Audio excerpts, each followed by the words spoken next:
செஹான்ஜி speaking. நீ 4 வர்ணத்தை சேர்ந்தவனும் அல்ல.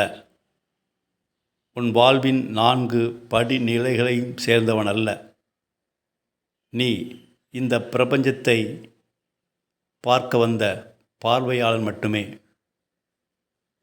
ஆம், நீ சாட்சி பார்வை பார்க்கத்தான் இந்த பூமிக்கு வந்துள்ளாய். நீ சுதந்திரமானவன், அதிசுதந்திரமானவன். இதை மனதில் மேற்கொள்.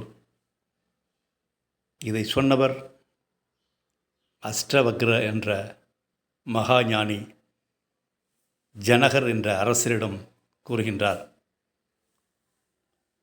இந்த கொள்கையை ஒரு இந்து ஏற்றுக்கொள்வானா? அஷ்டவக்ரர் உண்மையை கூறிவிட்டார்.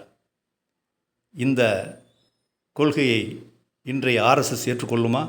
ஏற்றுக்கொள்ளாது. கீதையில் கிருஷ்ணர் சொல்வதாக இட்டுக்கட்டியுள்ளனர், நானே வர்ணங்களை படைத்தேன் என்று. இப்பொழுது தெரிகின்றதல்லவா, அது கிருஷ்ணர் என்ற பெயரில் இட்டுக்கட்டிய ஒரு கருத்துதான்.